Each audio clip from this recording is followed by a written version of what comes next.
Kemudian dalam hadis berikutnya kata penulis rahimahullah taala, wa al-Hakim ibn Hizam radhiyallahu anhu annahu qala, dari Hakim bin Hizam radhiyallahu anhu beliau berkata, qala Rasulullah sallallahu alaihi wasallam, Rasulullah sallallahu alaihi wasallam bersabda, la tuqamu al-hudud fil masajid wa la yustaqadu fiha, rawahu Ahmad wa Abu Dawud bi sanadin dhaif.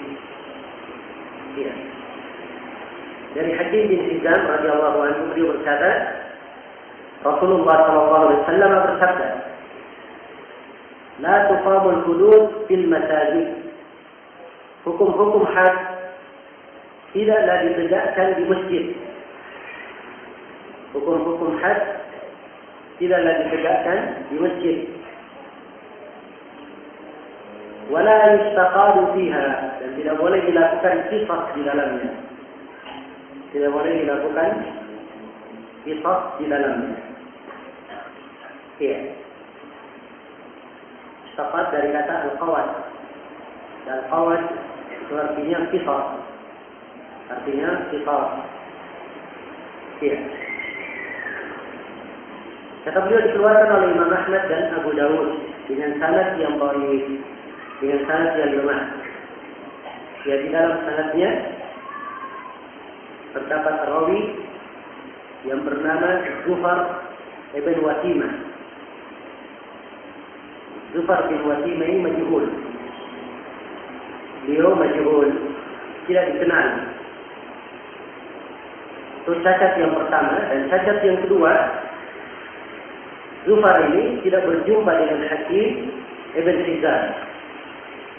Dia meriwayatkan dari Hakim bin Hizam, dan dia tidak berjumpa dengannya. Jadi ini dua cacat dalam hadis yang menyebabkan hadis ini dianggap sebagai hadis yang lemah. Iya. Kandungan hadis ini dipakai dan diamalkan oleh ulama sebab maknanya adalah hal yang benar. Ya. Hudud, penegakan hukum had adalah bagian penting di dalam syariat kita. Karena itu seperempat dari ilmu fikih adalah pembahasan tentang hudud dan ajniyah. Pembahasan tentang hudud dan al-janayah berkaitan dengan pelanggaran-pelanggaran. Iya. Dia adalah perkara penting dalam agama. Namun hudud tidak ditegakkan di masjid. Iya. Hukum terhadap pencuri misalnya, hukum had terhadap pezina, hukum had terhadap orang yang minum khamar. Ya. Ini hukum hudud yang seperti ini tidak ditegakkan di masjid. Penegakan hukum hudud kadang mengakibatkan adanya darah yang berceceran dan disaksikan oleh manusia, mungkin saja ada keributan. Karena itu tidak layak untuk dilakukan di dalam masjid. Ya, tidak layak untuk dilakukan di dalam masjid. Nah, dan biasanya al-hudud itu dilakukan di tempat umum yang disaksikan oleh seluruh manusia, tempat terbuka. Supaya menjadi pelajaran.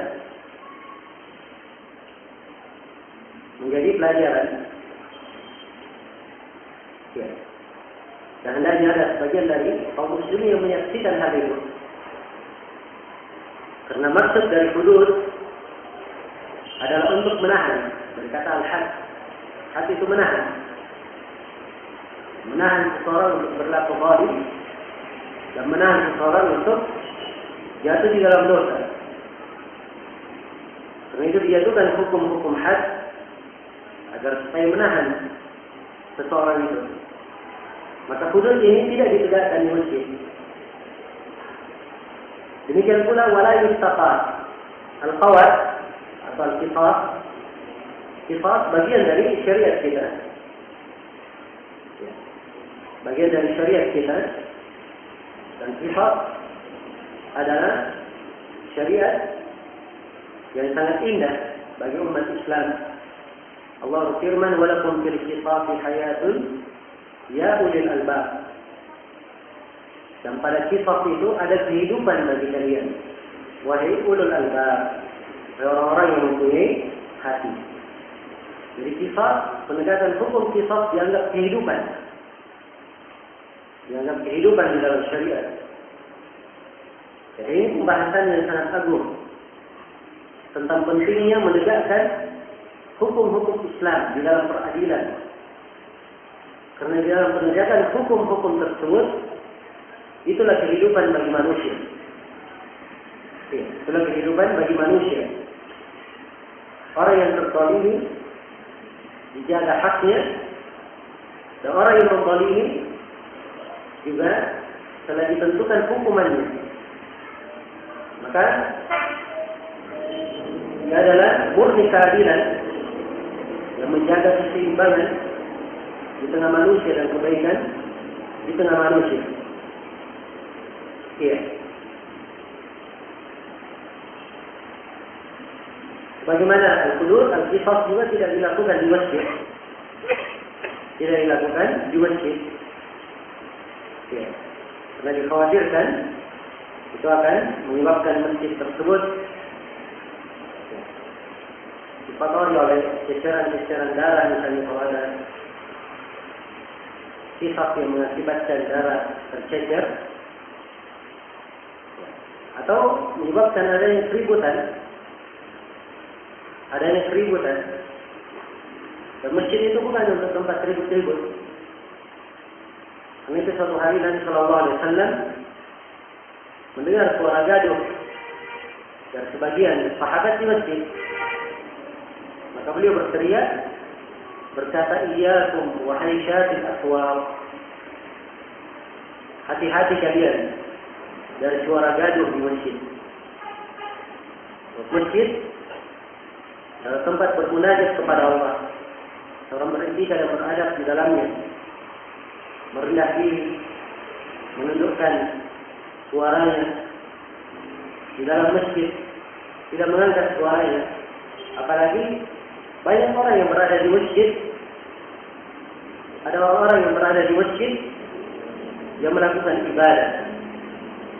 Maka tidak pantas sebagian dari kaum muslimin yang berada dalam masjid mengangkat suaranya di atas sebagian yang lainnya. Dan telah syah di dalam sunan Nabi Daud, Rasulullah sallallahu alaihi wasallam bersabda, "Ala kullukum munajin rabbah, fala yajharanna ba'dukum ala ba'din fil qira'ah." Ingatlah bahwa semua dari kalian bermunajat kepada Rabbnya. Semuanya bermunajat kepada Rabbnya. Maka jangan sekali-sekali sebagian dari kalian mengangkat suaranya di atas sebagian yang lain di dalam bacaan. Ya, ini hadis walaupun disebutkan di dalamnya bacaan, tapi makna umum yang diinginkan bahwa mengangkat suara yang menyebabkan terganggunya orang lain di dalam masjid dari orang-orang yang melakukan ibadah, itu adalah hal yang tidak diperbolehkan. Ya.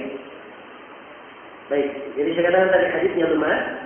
Ibnu Hajar membawakan di sini untuk menerangkan lemahnya.